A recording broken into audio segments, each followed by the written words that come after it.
and I got very quiet. The monitor behind him showed he had 78% oxygen. It took 30 seconds to go from 78% oxygen to 98%. The doctors came running down the hall. I know they thought that I had given him something. I was still in my same position, and they said, "What are you doing?" And I said, "I'm doing energy work."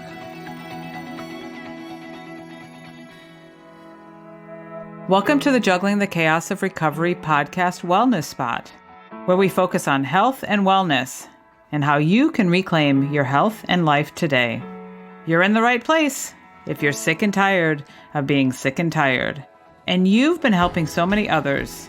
It's time to help yourself.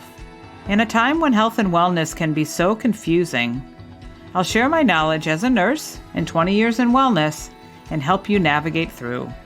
You will hear stories of people who have used the Shaklee products, including me, as they have truly been a game changer for health. And I'm here to tell you that it's never too late to pay attention to your health and how making a smart plan with natural choices can help you live your best life today. Welcome to another episode of the podcast. I am your host, Moira Gorski. So glad to be here and so glad that you are coming back to listen.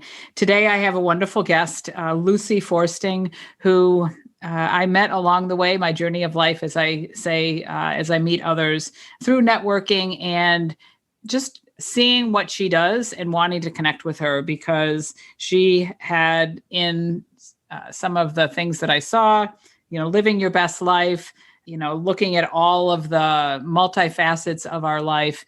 And just those two things, I said, I want to connect with Yusui. So she is a mostly retired psychotherapist who really likes to talk about how, again, multifaceted we are, how multifaceted our lives are, and really how we can just take a look at that and learn some things from that, and again, live our best life. So I'm excited for our conversation today. Yusui, thanks for being with me. Oh, you're very welcome. I'm thrilled to be here.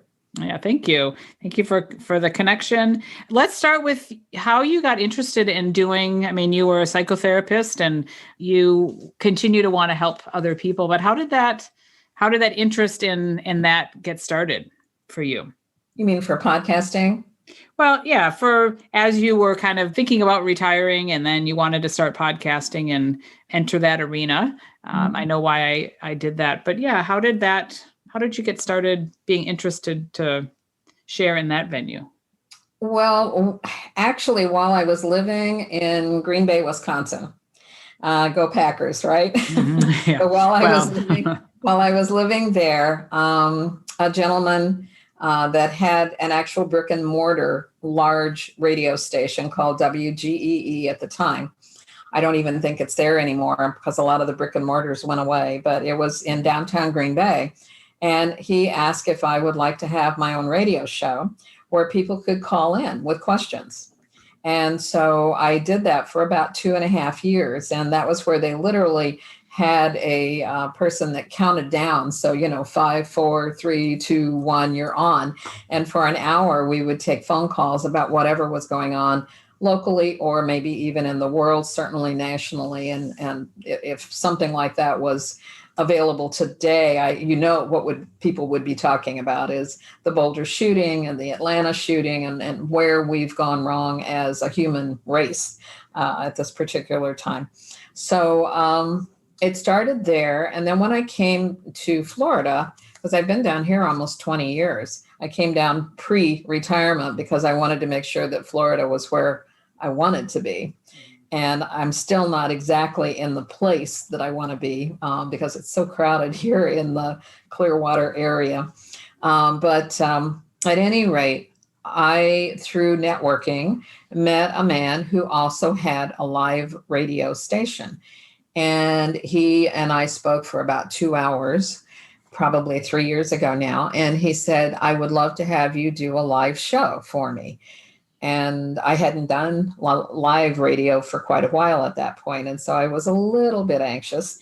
And he said, you'll do a great job. He said, you've got so much information in your head that you could do a show for probably 10 or 20 years and never have the same material. So I did start the show, but I did it initially just by myself. So the first maybe 6 or 7 shows were just me talking about different things. And then I thought, boy, that is going to be tremendously boring in just a short period of time to just hear me. And so I have a lot of fascinating professional friends, and I started asking them if they would like to be a part of the show. And, it evolved from there. So of those individuals that were in the core group, I probably still have, I'm going to say 10 that were in that original group, and it has grown from there. So now when I'm working on the shows, I'm starting 2 shows. I'm going to have a Tuesday and a Thursday show at 11 o'clock, but I'm booked out until almost August with guests. And Wow. so, people enjoy doing the show, thank goodness. Mm-hmm. It's fun, but the whole purpose, and I'm seeing this with my guest as well as myself, the whole purpose behind the show is to help people truly live their best life. And as a psychotherapist, and I know you've experienced this yourself, you'll have somebody who says, I'm just not happy, but I don't know why. Or I don't have any energy, or I just feel kind of funky all of the time. And when you start digging, you realize that we have 4 basic legs. And I talk about this as part of the Synergy Connection radio show. But we have an intellectual leg that we feed. We have a spiritual leg that we feed. And I don't mean organized religion, but I do mean spirituality. We have an emotional leg we feed, and we have a physical leg we feed. And from a physical point of view, if you're not eating properly, if you're not taking care of your body, you're not going to have the energy to do any of the other 3. If you do just the spiritual and maybe the emotional, and you don't take care of the physical and the intellectual, that's going to be wobbly. So I just tell people that we want to be feeding all 4 legs all the time. We want to make sure we're in balance. And some days are going to be more intellectual, and wow, this is what I learned, and this was so exciting, and you want to share. And other times it's going to be maybe more from a spiritual. Maybe you did some, mindfulness exercises, or you did some meditation, or you listened to somebody like Greg Braden or Dr. Bruce Lipton, and you learned from them something that you had no idea about that is on that spiritual vein.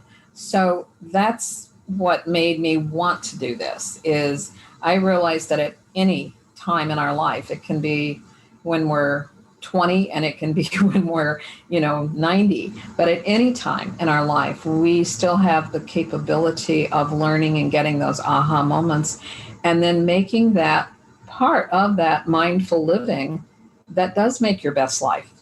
Mm-hmm. So why not have it, Right. Yeah, absolutely. I love that. And I was just thinking today, as you were saying that, like today I had a haircut appointment, and I've been going to the same gal for the last, over 10 years I've been with her. And so we're just dear friends. And I was thinking, that I think what's wonderful about just, again, identifying those 4 legs that we have, I think that when we, at least for me, certain friends of mine, are ones that I can talk about the spiritual things with. There's some people, some friends, we talk about all the intellectual things, and some we go for a walk or we go and work out. So I think it's really, it just made me think that it's great to be kind of well-rounded with your friends, the people that you know too. At least I find that exciting to be able to have not all the same kind of friends, which you just talk about the intellectual things, but I talk about a couple of friends of mine, girlfriends, that we've traveled together to a couple of places out of town, and we talk about emotional and spiritual stuff. I mean, we go deep, and it's just so wonderful because it really fills those 2 legs for me, the time that I spend with them. And it's exactly. Yeah. One of my guests, his name is Doug Warner, and it's so interesting because he actually worked in the intelligence area of the Army when he first got out of school. He had 12 different identities. And so he would wake up and kind of go like, who am I supposed to be today? Right. And so he's no longer doing that. He is now a licensed massage therapist. Talk about 180. He also teaches yoga, and he also teaches, what's called a labyrinth facilitator. So he works with people in understanding the labyrinth and how that, works for you. But he and I have just finished a 3-part series on developing your never-ending love story, because in relationships, you can do this. A lot of times when people first get married, they can't wait to share everything. And so that becomes, the emotional foundation, the intellectual, the spiritual, the physical.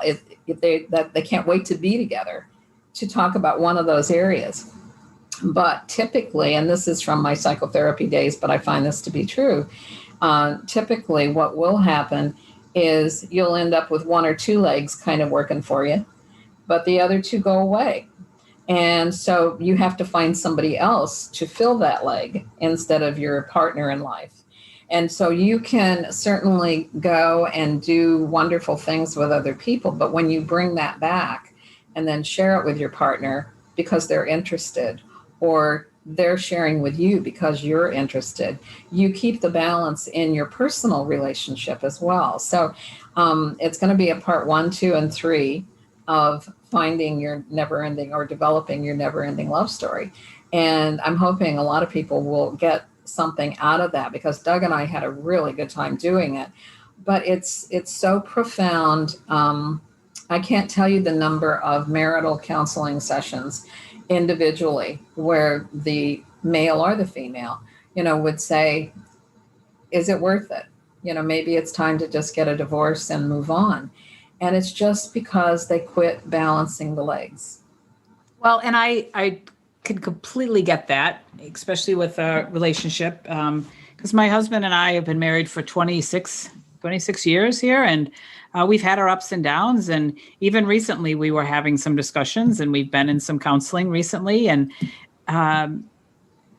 sometimes my frustration is that when I, look at these legs, sometimes I want all of that from my husband. Mm-hmm. And I've realized that I really can't, at least with mine. He doesn't, even though he's, we can talk about emotional things and spiritual things, he's starting to go into that realm of energy medicine and Reiki, which we're going to talk about in a little bit. Uh-huh. But it's just not the same. I don't have the same conversations with him about that as I do with my girlfriends.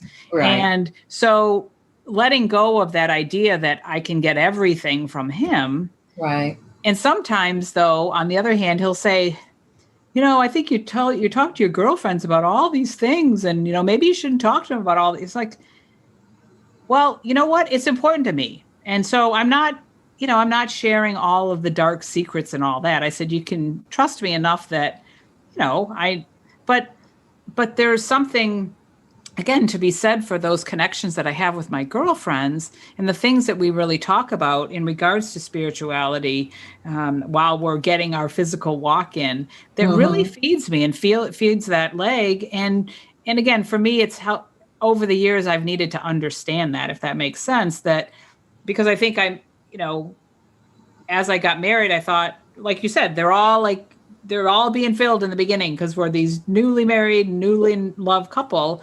And then things get in the way. And so, again, I think not everything's going to come from him, or it's going to be a little bit different feeding of those legs, if you will.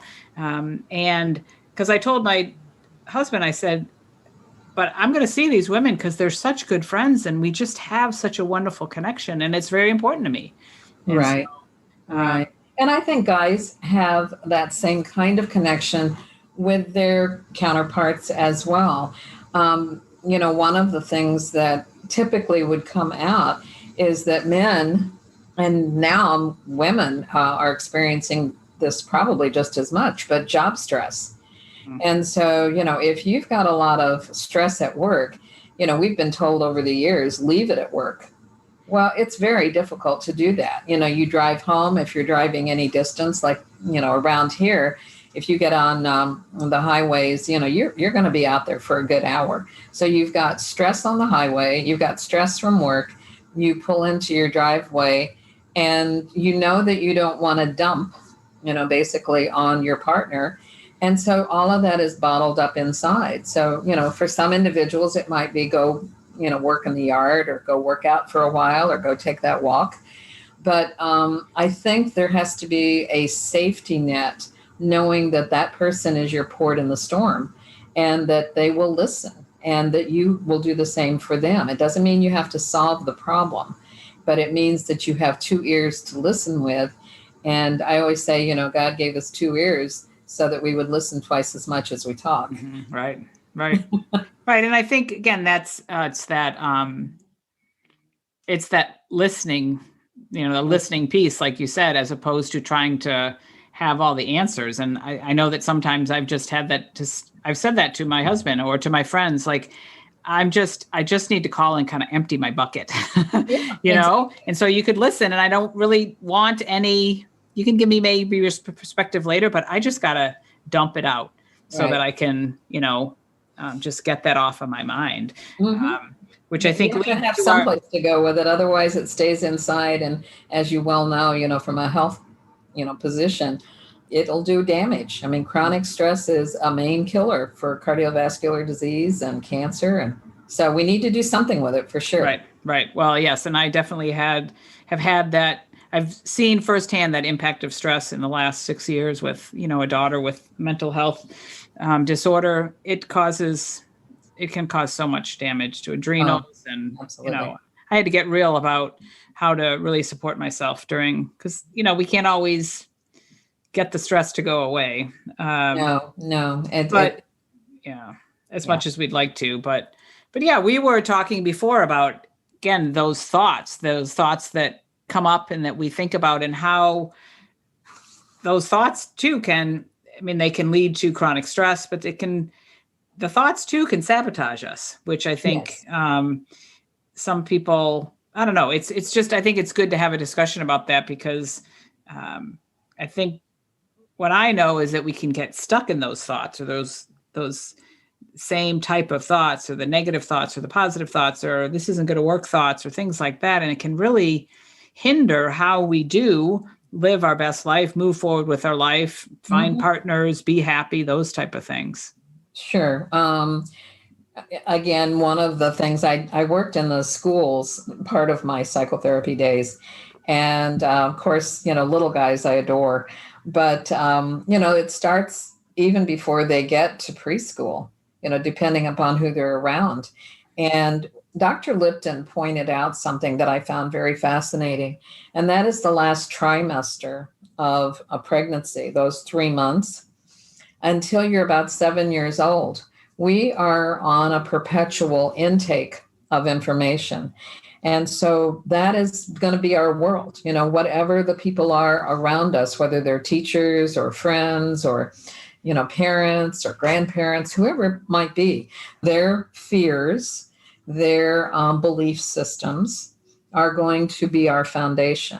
And then we may spend the rest of our life getting out of those loops, because there's going to be a point in our life where we go, you know what? I'm not sure I really do believe that. And it might be from a religious perspective. It might be from a health perspective. It might be from, something that's a core value that we thought was really important. And now that we're in our 30s or 40s, we step back and we go, I don't think that's something I believe anymore. Mm-hmm. And so, it's all part of growing up and growing in and becoming introspective and checking in with our heart, because we have 40,000 cells in our heart that actually control our bodies. And we think of the brain as being the primary engine. It isn't at all. And when you marry the heart neurons with the brain neurons, then you get collaboration. Then, you can heal anything in your body if you do that. But most of the time we stay in our head. So we intellectualize everything and we don't even check in with our heart to see if it's, intuitively, does that sound accurate? Probably not, but we're not checking in. We're looking to see who said it on, CNN, who said it on Fox News, who said it on ABC or CBS or, some other guru out there. rather than checking in personally with ourselves. Right. Yep. I know that to be true myself. And and I think, sometimes it merely happens as we get busy with life, and we just are, I know, again, being a mom of 4 kids and running a business and being busy, sometimes we're just checking things off our list, Mm-hmm. and don't take that time to check in, like, wait a minute, just feeling that, feeling the intuition, or feeling like, like you said, how does it feel? Does that really make sense? And is that really something that's important to me? Again, I've learned myself to just try to slow down a little bit, to take the time to listen to your heart, as opposed to, listening to all those thoughts in your head. Exactly.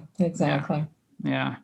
Well, and you are, speaking of those thoughts and connections and heart centered, and you do some work with Reiki, Mm-hmm. which I have learned so much more about the last few years, and even more so lately, because my husband has done some training on it, and he's actually just really becoming passionate about helping other people in the form of energy healing and whatnot with Reiki.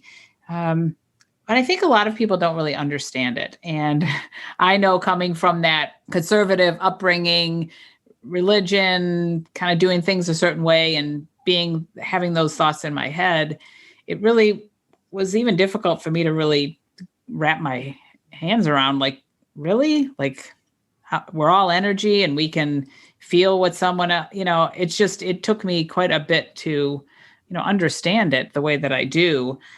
So I'd love to talk about that, or even share share a little bit about really what Reiki is all about, and why, how it can help us, that power of Reiki, that power of connection through our energy, and just talk a little bit about that. Well, I'm going to take you back to about 22 years ago when I was introduced to it. I was quite well known in the Green Bay area, and a friend of mine suggested that I attend a weekend training with a person who had been trained in Japan. And the method, there are several different methods, but this one is called Usui, Usui. And so, coming from my intellectual base at that moment in time, I was very, I guess, suspicious maybe would be the word. I thought, okay, I'll do this because you're a good friend. And she was looking for people to fill up, her program.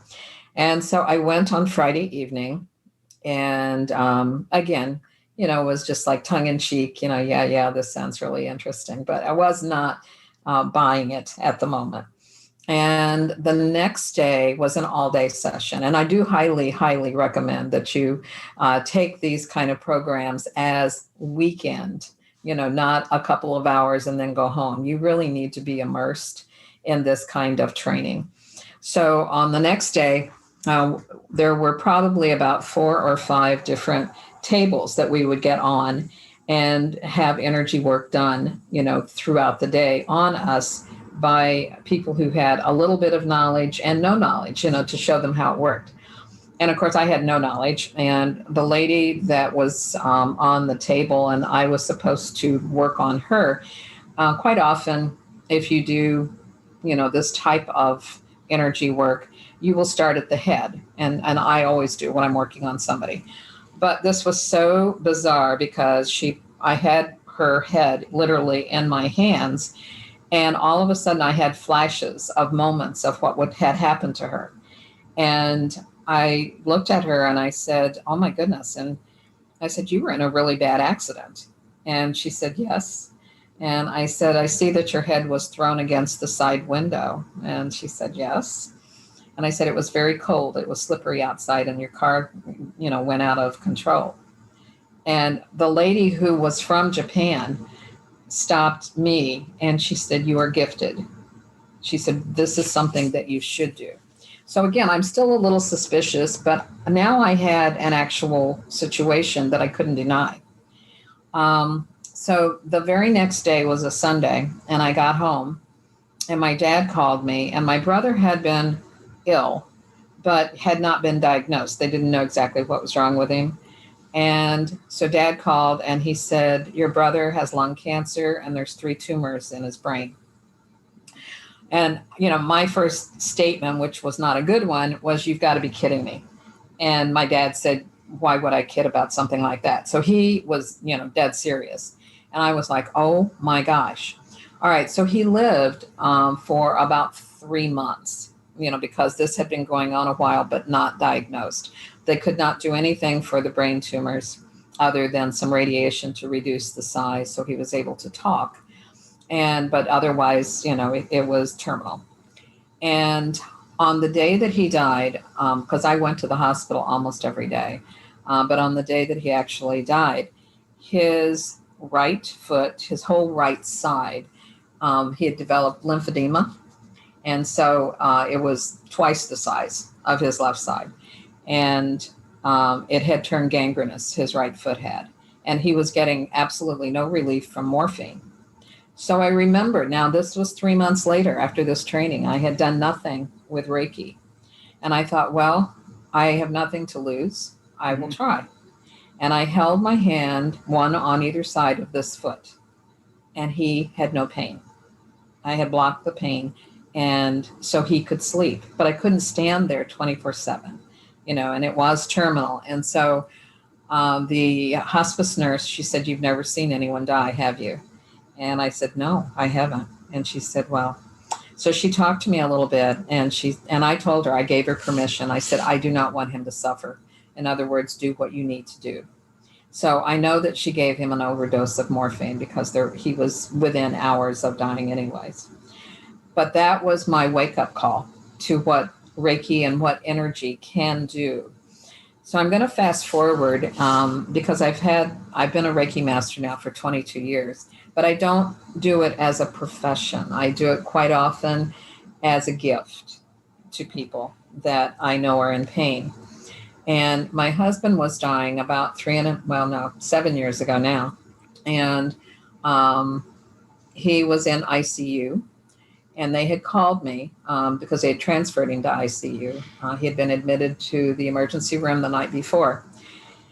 And so I get there, and the doctor pulls me aside, and he said to me, he says, he has pericardial effusion.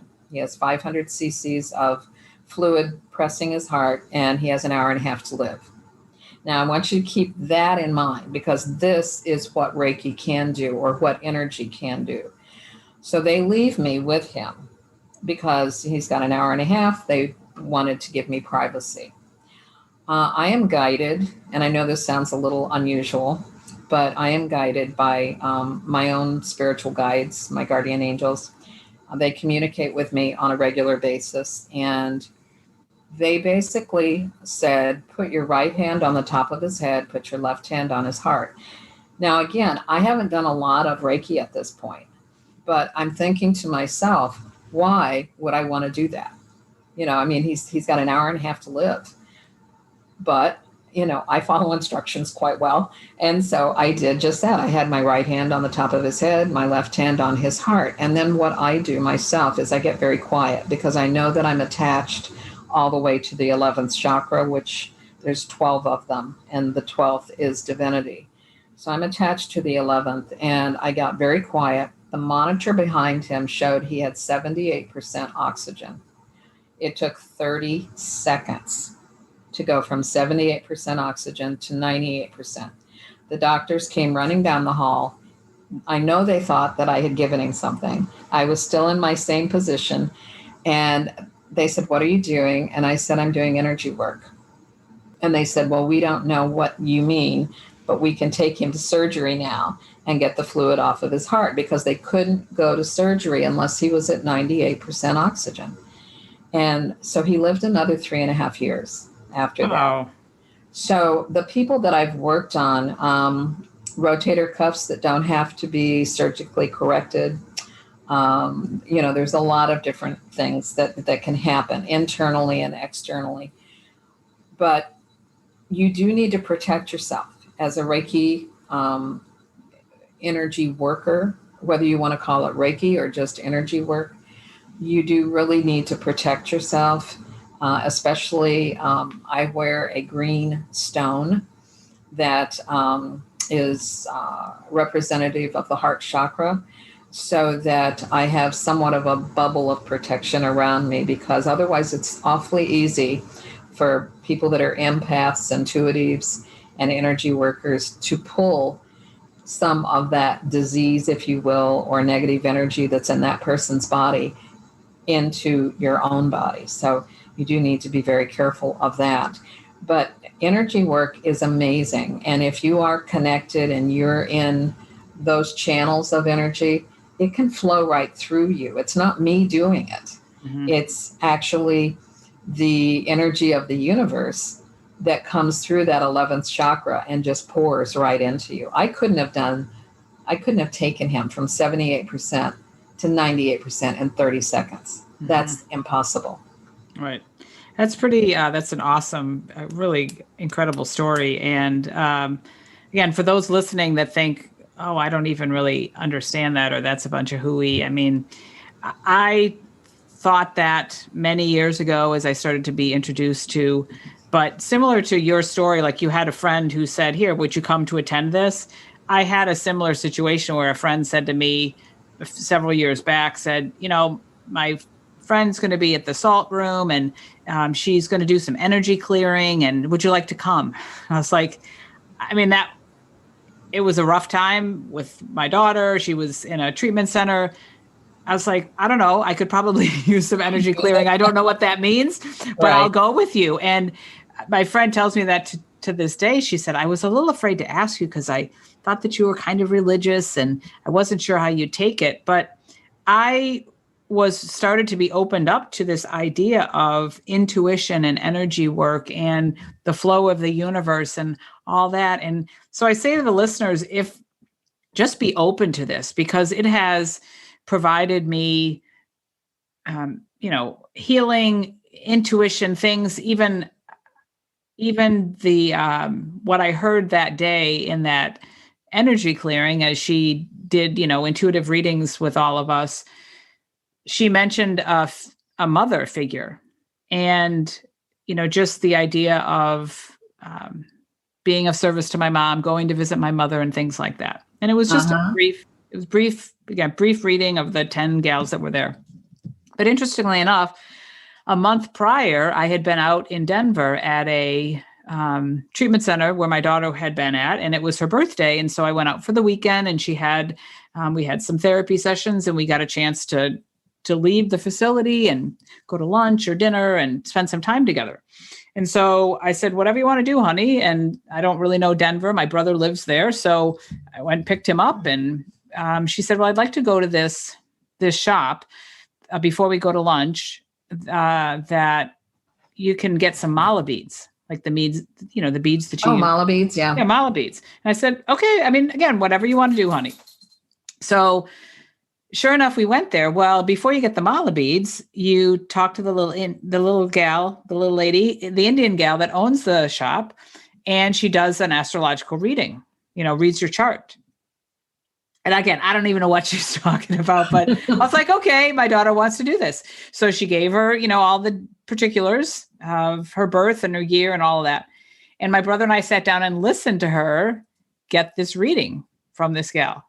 And we're looking at each other like, you can't make that stuff up. I mean, it was so spot on with different things in her life and even the year that her struggle started. And so I'm like, okay, I'll do that. So sure enough, I go and give my numbers and dates and all of that. And she does a reading.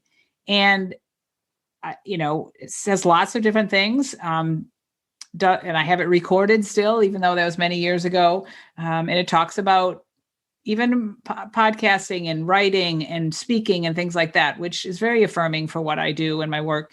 But she talked about a female figure coming up. And I said, is your mother? And she said, is your mother alive? And I said, she is. And she said, just be of service to your mother, go visit your mother. And again, a month later, the same thing with another woman, with another energy thing. And I have to tell you, to this day, because that friend at home, the one that I had met, she kept talking about my mother. And I said, do you think, I mean, what, is she going to die? Like, why do I have to visit her so often? I mean, she lives in the next town over, but I don't see her that often. And she said, I just don't think that she's necessarily going to be with you. And I'm doing air quotes, be with you guys a whole lot longer. And I have to tell you, Lucy, since then, she has been diagnosed with Parkinson's and early dementia, and she isn't with us as she would be. Oh, okay. And it's still, usually I cry when I tell this story, so I didn't today, but it has moved me to a point of when I'm with my mother, I'm of service to her. What do you need, Mom? I forget about the past. I forget about how judgmental I thought she was and this and that and all the negative stuff. I just am with my mother. And if that's what that intuition, energy, and Reiki, or whatever you want to call it, I mean, I was so thankful for that. And it made me a believer that there is something to this divine energy that we can either hear it ourselves, right, when we're praying, or perhaps you can get those messages from someone else. And that was the start of me paying attention, being open, like, well, maybe what does that mean exactly? And I don't understand it all and all the quantum physics and all that. And yet we don't have to. Again, that's the head stuff, right? We don't have to understand it all. But I'm telling you, like I said, usually when I tell that story, every time I tell it, it warms my heart. Right. I had a little boy I was meeting his mother, and she will be a future guest on my show. And he came with her because of homeschooling that we do right now. So she pulled him over to her lap after we had been talking for a little bit. And she said, I want you to listen to what this lady is going to say. And I didn't know what she wanted me to say at that moment. And I was like, oh my gosh. But he evidently had been having some bad, I don't want to call them night terrors, but he was having some dreams that made him very sad about not being with his mother and dad, forever. So I knew that he had gone to to Animal Kingdom. He had been on the Avatar ride, which is so super cool. And so I said, okay, when you were on that ride, you knew that you weren't really on a dragon, but, it felt like you were on a dragon, that you were riding him. And he said, yes. And I said, that is kind of what I'm going to talk to you about. I said, we are just lots and lots and lots of energy. We bounce around, but we get to be in a virtual bodysuit. And that's the body that you're in. So what happens is you get to experience life through your five senses, what you hear, what you see, what you smell, what you touch, what you taste. And then when your body is no longer of service to you, maybe you're going to be 150 years old. And he just kind of laughed. And I said, but when it isn't of service to you anymore, your energy is still there. And so when your mom and dad don't need their bodies anymore, their energy will always be around you. You'll be able to be in touch with them, and they will be able to be in touch with you. That seemed to satisfy him. I like that a lot. Well, I think it helps kids, because they play these games, the virtual games are everywhere, and they understand that. But if you think that as a soul, that maybe we could experience life without a body, it doesn't work. So we have to have a body for a period of time. And whether it's a short period of time or a very long period of time, our bodies allow us to learn and to experience. And one of the things that I wanted to, share with you is it took me forever to find this for some reason. I mean, I've gone to lots of different organized religions, but in John, in the Bible, John, in chapter 14, in verse 12, actually, one of the things that Jesus actually says is, greater things than this will you do in my name. And he was, I think, talking about healing. In that particular chapter, he's talking about raising Lazarus from the dead. But we not necessarily are going to raise people from the dead, but we have the ability to heal one another. We really and truly do. We have the ability to heal ourselves by changing our thoughts. And so when we do those things, that's the energy work of of love. That's the energy work of life. And so living a better life quite often is all about changing the thought process so that we can do why we're here. And I know, when I wrote my book, The Adventures of Miss Twiggs and Company, I end the book by saying that, the mice are leaving on another adventure. And the person that they have been working with, Brian, who's 11 years old, they know that he understands that life is truly all about love. When you learn to do that well, then you've learned why you're here. It's beautiful. It's a great way to wrap up our time together. It really is truly, it is true what you say. If we can live in a place of love, then, and positivity, then the energy flows. And, we not only feel good about ourselves, but we radiate that energy out to others. And like you said, we can heal ourselves and we can heal others around. And on the contrary, again, when we let those thoughts that are negative and just continue to fill us up and block us, that's what ends up happening, is it blocks us. And, right. Blocks us from, again, moving forward and living our best life. And so what a beautiful way of wrapping up our, conversation. And I wanted to make sure that you mentioned the children's book that you wrote too, because that sounds like a great story of life and love there too. So what's the name of that? You said it was Miss. Well, they can find it by going to www.miss, T as in Tom, W, I as in ice, G as in George, S.com. So it's misstwigs.com. That is the website for the book, and it'll take you right into Amazon. The person who did the illustrations is the assistant art director for Universal Studios. So he is truly an amazing artist and was able to capture my characters very well. But the book came out as an ebook in 2013, and I had quite a few people that just said, please do this as a book I can hold, because I want to be able to sit with a child and read it. And you really do want to read this with a child, because if they learn how their thoughts create reality, they can change their life early. They don't have to wait to be 20, 30, 40, 50. They can begin to understand that as I think, I create. That's right. Yep. That's awesome. It's great work that you do, Lucy. And I'm glad that you're mostly retired, haven't, gone away from, just gone into full retirement. I'm glad that we, that we could connect and I could share this with others, and that you continue to share your gifts, which you obviously have many of them. We know where to find the book. How do others find you and your podcast? It is that Synergy Connection Show, right? Is your podcast. Right. If you go and put, like a podcast app on your phone or something, and search for the show, it's Synergy Connection Show.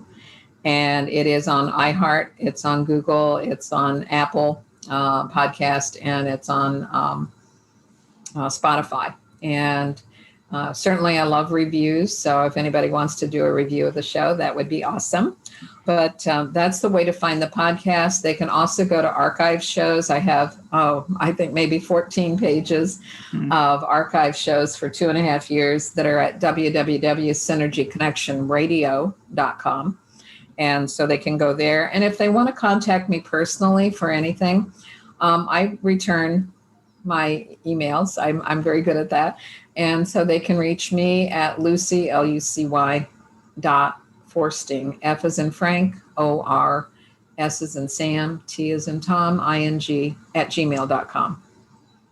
Okay. Yeah. And I'll put that all in the show notes too, so that people can link through there. So, thank you for that. Thank you for those connections. And I agree with you. Reviews are wonderful. Reviews is really what gets us continued to be noticed and get our message out there. As we wrap up, Lucy, any last words of what you'd like to leave our listeners with? There's been so much great content that you've shared with us today as in our conversation. Any last words? I think the only thing that I would want to say is, learn to go within, learn to contact that heart center rather than the intellect, and try to approach life from there, because living your best life really is about being heart-centered, understanding that love is truly the reason that we're all alive. We wouldn't be here if there wasn't probably some love spark someplace. And that's, what we're supposed to learn is how to love our planet, how to love animals, how to love one another. It's a universal emotion, and yet quite often people bury it. Yes, that's wonderful. Thank you, Lucy. Thank you for being here with me today. My pleasure. Yes, I really enjoyed it, and I know my listeners have as well, and will continue to. So thank you for being here. Again, thank you, listeners, for coming back. As Lucy said, if you love this show, please write a review, share this with others, tell your friends about it, so that we can continue to get this message out about hope, about love, that we're not all alone. We're all connected. And if we lead with love, then we can all live our best lives. We'll talk with you next time. Thanks for listening. If you like this podcast, head over to iTunes and leave me a 5-star review. Share it with others and make sure you hit the subscribe button so you don't miss a thing. I've got a tribe over on Facebook, so head over there and search for Juggling the Chaos of Recovery Podcast Tribe. And do you know somebody who has a story to share, a story of recovery and hope? Please let me know, as I'd love to feature them as a guest on one of these next upcoming podcasts. And perhaps you're looking for a community of like-minded, collaborative, and supportive people who cheer each other on as we strive to improve our lives. If that sounds like something you've been looking for, schedule some time with me. You'll find the links in the show notes. Let's talk, and let me help you find your way. And I'm here to tell you that you're worth it.